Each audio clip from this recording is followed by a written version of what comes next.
कक्षा 10 प्रश्नावली 12B। ठीक है, 12B का हमारा प्रश्न संख्या 11 है। तो देखते हैं इसको हल करके।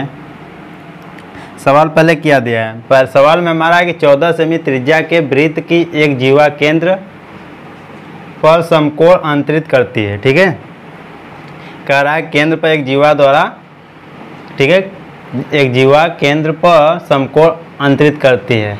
निम्न के मान ज्ञात कीजिए। तो पहला है लघु वृत्तखंड का क्षेत्रफल, दूसरा है दीर्घ वृत्तखंड का क्षेत्रफल। ठीक है, तो पहले हम लोग इसमें देखते हैं,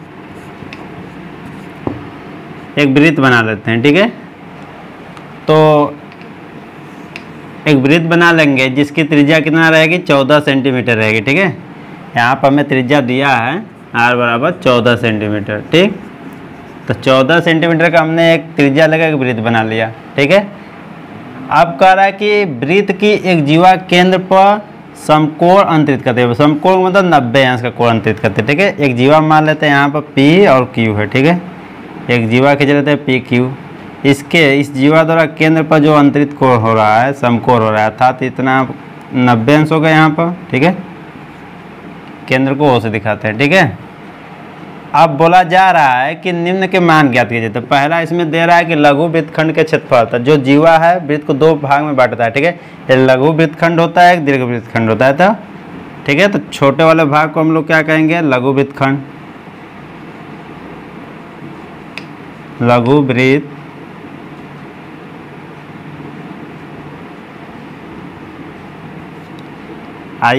PQ के ऊपर वाले भाग को क्या कहेंगे हम लोग, दीर्घ वृत्तखंड।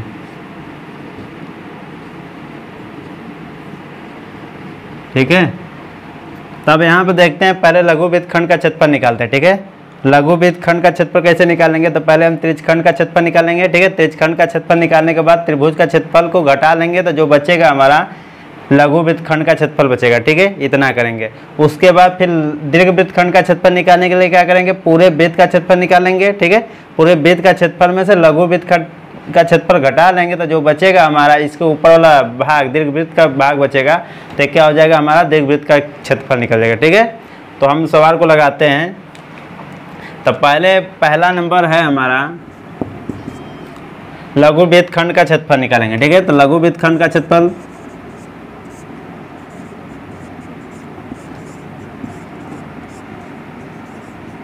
का क्षेत्रफल, तो लघु वृत्तखंड का क्षेत्रफल हो जाएगा, पहले त्रिज्यखंड का क्षेत्रफल निकालेंगे। तो त्रिज्यखंड का क्षेत्रफल निकालेंगे, थीटा बटा के 360 करेंगे, गुणे पाई r स्क्वायर करेंगे। ठीक है, माइनस क्या करेंगे, त्रिभुज का क्षेत्रफल निकालेंगे। तो त्रिभुज का क्षेत्रफल निकालने के लिए 1/2 करेंगे, r स्क्वायर करेंगे, साइन थीटा करेंगे। ठीक है, इस तरह से कर लेंगे। ठीक है, अब क्या करेंगे, यहाँ पर सबका मान रख लेते हैं हम लोग। ठीक, तो थीटा का मान हो जाएगा यहाँ से 90 अंश। ठीक है, केंद्र पर अंतरित कोण कितना है, 90 अंश। तो ये थीटा का मान हो गया 90 बटा के 360 गुणे पाई का मान हो जाएगा 22/7। त्रिज्या कितना है, 14 सेंटीमीटर, तो 14 से में रख देंगे। ठीक है, तो यहाँ पर r स्क्वायर है, तो 14 गुणे 14 दो बार रखेंगे, माइनस फिर त्रिभुज का क्षेत्रफल निकालने के लिए 1/2 r स्क्वायर साइन थीटा रखेंगे, 1/2 हो गया, गुणे r स्क्वायर, तो यहाँ भी 14 गुणे 14 रखेंगे, साइन थीटा, थीटा का मान 90। ठीक है, 0 0 कट गया, 9 चौके 36 हो गया। ठीक, 7 दूना के 14 हो गया, 2 एकम 2, 2 दूना के 4 हो गया, 2 7 14 हो गया। ठीक है, अब यहाँ पर हो गया 22 7 154 हो गया, 22 7 154 माइनस, अब यहाँ पर हल कर लेते हैं हम लोग, 7 में कट जाएगा, और साइन 90 अंश का मान 1 होता है, तो 14 का 7 में गुणा कराते हैं, तो 4 7 28 के 8 का 2, 7 एकम 7 2 9, 14 7 98। ठीक है, अब इसको घटा लेते हैं हम लोग, तो 14 में से 8 गया 6, 14 में से 9 गया 5। ठीक है, 56 वर्ग सेंटीमीटर में क्या होगा, लघु वृत्तखंड का क्षेत्रफल हो जाएगा। ठीक है, अब इसके बाद हम लोग क्या करेंगे, दीर्घवृत्त खंड का क्षेत्रफल निकालेंगे। तो दीर्घवृत्त खंड का क्षेत्रफल निकालने के लिए वृत्त का क्षेत्रफल में से लघुवृत्त खंड का क्षेत्रफल घटा लेंगे, ठीक है। तो यहाँ पर अब लिखेंगे दूसरा नंबर में दीर्घवृत्त खंड का क्षेत्रफल, ठीक है। तो लघुवृत्त, पहले वृत्त का क्षेत्रफल तो पाई आर स्क्वायर लिखेंगे, माइनस लघुवृत्त खंड का क्षेत्रफल लिखेंगे। तो लघुवृत्त खंड का हमारा क्षेत्रफल जो है 26 है, अरे 56 है, ठीक है। 56 सेंटीमीटर है, इसको माइनस करेंगे, ठीक है। तो अब यहाँ पर पाई का मान रख देंगे 22/7, आर का मान रख देंगे 14 × 14, ठीक है, माइनस 56, 7 दूना का 14 हो गया, ठीक है।